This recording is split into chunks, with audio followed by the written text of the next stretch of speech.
and that's why we need all the players who we have here in the squad, and to develop them, but especially to get the right results out of it.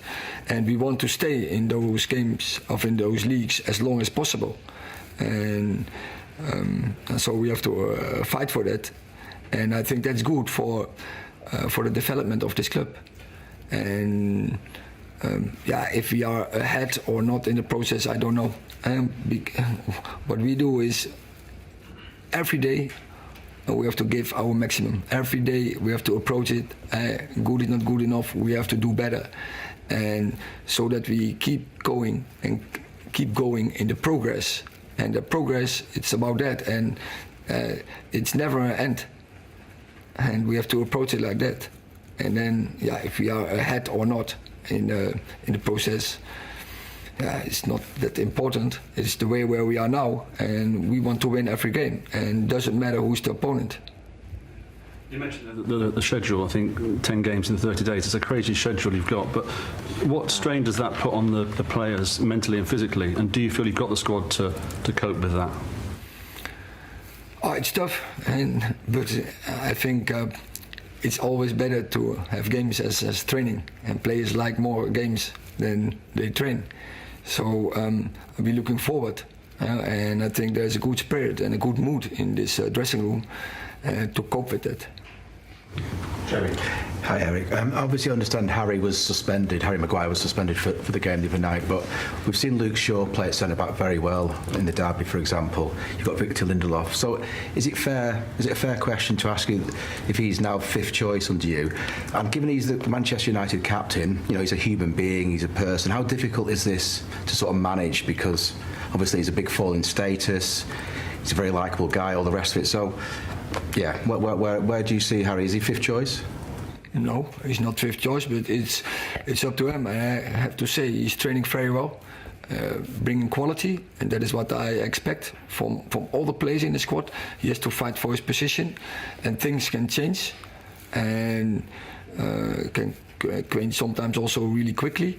And I think he's making progress, and it's up to him. Very politely, you never really pick him. So that says the facts are there, aren't they? That It's not completely true. You understand what I mean? In big games, derbies, Premier League, he never really gets a start. It's also not true.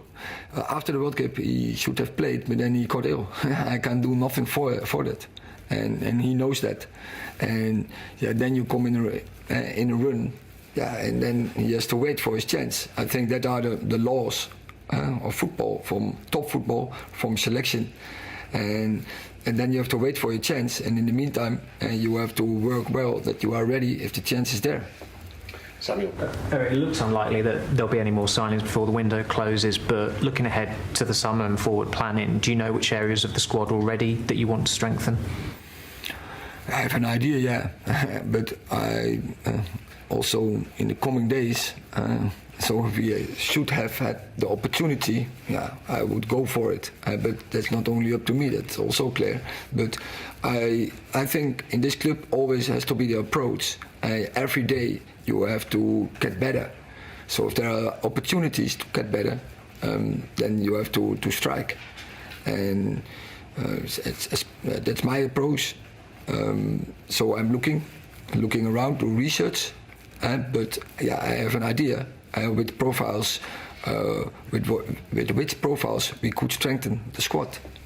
And I know you've not really had a chance to work with him, but Phil Jones is out of contract at the end of the season. Has that decision been taken that he will be released? I mean, nobody really sees him, nobody knows how his recovery is getting on.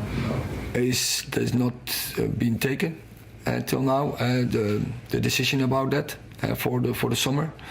But he is a whole season. He is injured, and is there no chance of him playing again this season? I can't say, but what I can say is that he's not available for training, and for since the first day of training in this season. So then it's not. I think the opportunity that you will be recover quickly and that you can be available quickly. Eric, could you tell us what you've done with Marcus Rashford to transform him into the player he is now? Because when you arrived, he was, in the depths. His form had gone, his confidence had gone. What is it you said to him? What work did you do with him specifically to get him to the position he's at now? Oh, so I'm not Harry Potter, or so, and it's so it's just what you say, confidence. Every player has to make and get his own confidence, and he fight for this. He invested in this, and of course, I'm with my coaching staff. We bringing structures. So especially in the way of play, that give him some routines, what he need to get into the right position. But then finally it's up to him and to a player. When the player has the confidence, and then I'm convinced in the way we are working. So way of play is most important, but also the environment is also the culture is also an important one, and then a player can perform on his best. And it is obvious that Marcus in this moment, he's in a really good shape, in a really good form, and I think that from day to day, from training to training, from game to game, routines are coming more and more in. And I think the front line is now also, and that gives me a positive feeling, is getting stronger as well. So then they can take more benefit from each other. I think in the first season now, for instance, there was not, we had many problems in the front line. We had games that we didn't add even, so players who are 100% physical and mental fit. And now I think now is much more that case. And then I think then Marcus, he can take even more benefit from such situations. But did you have to convince him of how good a player he could become again? Because I'm sure when you arrived, you said you knew what a great player he could be. I said to him, but I think the question you can better make to him. Last question, Paul. Has Benny McCarthy had a big impact with Marcus and the strikers as well on the training pitches? So we make also a construction of the staff where so all positions are covered, and so you need different types in the squad, and from technical approach, but also let's say from human being personality approach.